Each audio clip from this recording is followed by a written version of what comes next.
dide ilma ko maal jedha beekta ilma ko dhaqxeen tamaartuu hin jedhaan timirtii shaggaadha dhaqee tamaarennaan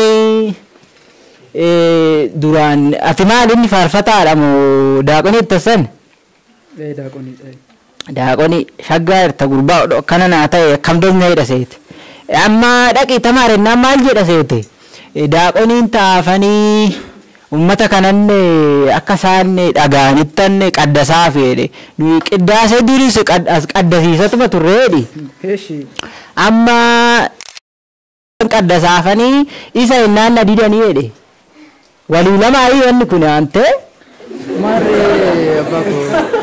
meeqoo deematu maasawnu kootu be sinin jarjartani daa'imni zamana kanaa ilma kooyi ilame waan tokko waan isin hin galle tokko jira amma duraan keessa bara duraan isan keessa qooqa ofii ofiitiin namni qiddaasee isaa ta'u barumsa isaa ta'u dhaggeeffachaatiin turre amma immoo waaqayyoof galatuuti erga kun waldaan duuka boota kun erga hundeeffamanii booddee namni hundumtuu qiddaaseenis afaan oromootiin ta'eera barumsis afaan oromootiin ta'eera wanti kamiyyuu afaan oromootiin waaqa kadhannaanis ilaa na dhaggeeffadhu daa'iman naan sittani maan ilaali nuyi waa'ee beeyna jaarsi kuni ilaali ammuma feesi yoo naman tamaarre ta'an jechuudha amma zamana kana keessa tabalaashaa ta'e daa'imni maaliif tabalaashaa ta'e durdu qaal kidaan ma dhaabbanna qiddaasee waan inni dhaga'ee hin beeku an jedhan jirumi qaal kidaan maaf dhaabbannaa hoggaasaan wanna ta'e hin jedhan ameen jenneetuma galla ilma nu marga midhaan keenya nu didee beekaa hin beeku maaliif isin maa tabalaashaatan hin tabalaashayinaa maalii Wanti galee tokko jira abbaa kun maalinni amma laala dhugaadha waaqayyo garaa qulqulluudhaan yoo kadhatan waaqayyo laphee namaati kan inni ilaalu isuma caalatti garuu afaan beektanii wanti jedhamu sun afaan isin beektanii notoo ta'e mee yeedaloo tokkon sinii jedhamee na dhaggeeffadha amma afaan giizitiin isme qinaate beeti kee baliyaani inaafa mana keetiin nyaate jedha afaan giizitiin jechuudha maaliya gurbaa inaafa shaggaaniti mee afaan oromootiin immoo siniifan jedhamee na dhaggeeffadha jedhime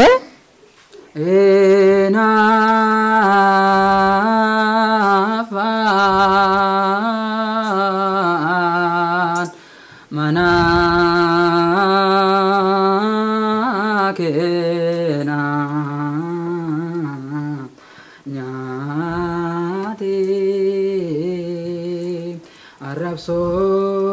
arrabsooni te arrabsaani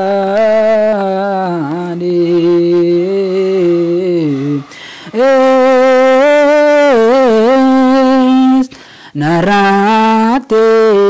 ni kufe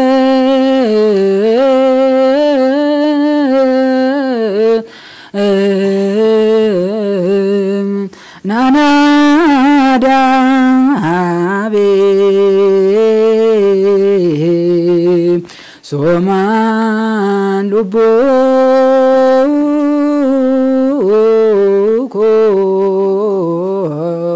jedha abbaan keenya qulqulluu daawit akka kanaan afaan ofiisaati beekuun afaan ofiisaati beekuun waaqa isaa galateeffata amma ilma ko isatti maarte kana maal kun amma barumsa akkana jalqabameera mucaan keessanis kan akkanattan uummata koo barsiisuu barbaada akkanattan uummata kootiif dhaabbachuu barbaada kan inni jedhe kun ajaja waldaa duuka bu'ummaati ajaja duuka eenyuma sin dhowwe akkasitti akka hin jenne eenyu sin dhowwe maaligaa kanuma jechaa turanii gaachi dasana kanuma jechaa turanii isuma kana jechaa turan kanuma kan kana hin banne kaa gurbaan tabalaashaane kaa gurbaan kanuma odoon dhagahin turre jechuudha isuma kana otoon dhagahin turtanii amma maal inni ree sin dhowwe eenyu sin dhowwe amma rabbii fagaadatu amma tokko illee ifatti baatee jira ammas ka keessa namoonni tokko mugufuu ta'uu barbaadu warreen amantii qaban otoo hin taane warreen amantaa hin qabne jiru jechuudha akka duukaa bu'umaan baruma duraa keessayyuu gooftaan keenya duuka boota isaa ergee gaafa deematu wangeela koo barsiisa gaafa ittiin jedhu akka wangeelli mootummaa waaqayyoo kun akka lallabamneef duuka boota kana ari'achaati reebatii turanii jechuudha har'a immoo bifuma isaaniitti wal qabate akka afaan kanaan afaan sabni dhaga'uun akka hin barsiifamne kana kan godhan namoonni tokko baay'eetu jiru mee inumaayyuu xiyaatiin qabu inumaayyuu wayii tokko sin gaafadha amma samuuna darbe kana namoonni baay'een akka namoonni tokko akka jedhanitti uummanni keessattuu uummanni Oromoo kun afaan Oromootiin qiddaaseen yoo qaddafameef hin jaalatu waan jedhamutu jira. Mee isin kana akkamitti ilaaltu? Mee akka gaafittiin isin dhiyeessan damaayyuu. Ilma koo hundumaa silaa sintu beekaa sintu tizaazii gadi dabarsaan maalitti beeynatteeti? Mee akkam dasin jedhe nu dannoodhaaf nuyi odoo dhageenyeetuma ameen jenne shaggaadhaaf nuyi ilma dhageenyuufi malee. Egaa kanaaf kanarratti namoota amma kana gaafii isin gaafachuudhaaf namoonni tokko akka waan nuti afaan keenyan barannee tooni akka afaan keenya hin jaalanneetti namoonni nu ilaalan waan jiraniif kana isinirraa dhaga'uu barbaade tanani mee koota inuma deemna amma tajaajilli keenyas nutti barfata. Qoy maalinnan akkana jedhu kun kanan barbaanne jira gurraan dhaga'uun barbaanne jira duudadha inni. Namoonni tokko akkas jedhanii yaadu akka yaadni ilaalchi namoota tokko garaa waan ta'eef akkanatti kan yaadantu jira. Mi'aan immoo sumaafanii daataa isinirraa argachuudhaaf jecha riiserchii kiyyaafan isin barbaadeyyuu isuma keessatti iyyuu naa oolu keessaniif har'a waaqayyo walitti nu fiduu isaatiif guddaa isin galateeffadha. Kanaafuu kana booddee abbaa koo isin gidduu isinii fi mucaa keessan gidduu sababa afaan kootiin an tajaajila uummata koo afaan kootiin tajaajiluun qaba jedhee jennaan isin immoo itti muufattaniittu. Kanaafuu warraa qabdanii kunooti isinis koottaa waan dhageechaniin waan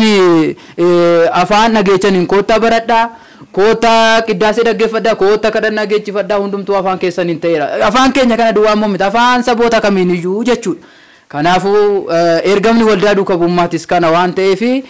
asumaan immoo miseensa waldaa keenyattis akka nuuf taatan kanumaan dhaamsa isiniif dabarsina. Mee koottaa kanumaafuu adeemnu mee yeroonis nutti taatu. Haa ta'u ilma kooyi tamaarullee haa tamaartu ani hin dhowwuyi garuu kanaan dura oduu akkasii oofaa turte suni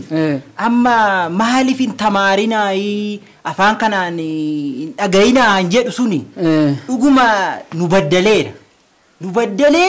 ummata kana gadi jedhee iqirtaa xayyaquu qaba. Iqirtaa hin gaafata dhiifama. Iqirtaa xayyaquu qaba ummata kana yoo iqirtaan xayyayne mana amantaa keessatti namni kun ammas diinummaa mana amantaatirraa qaba. Maaliif yoo dhageenye ameen jenne rakkoo maal qaba? Kanaaf ka dogoggorri. Kanaaf naa ilma kooyi haa ta'u amma mucattiin nan ergaa tamaartuyi nana tamaarsisa sirriitti akka keetii kanatti naa tamaarsisi garuu immoo shaggaa hojjettanii shaggaa fiddanii isinis keessan bayinaa adara keessan bayinaa gabaabumaan yoo taate shaggaadha jedha kaa Oromoo waan hundumtuu keessa baanii xuruun taatu.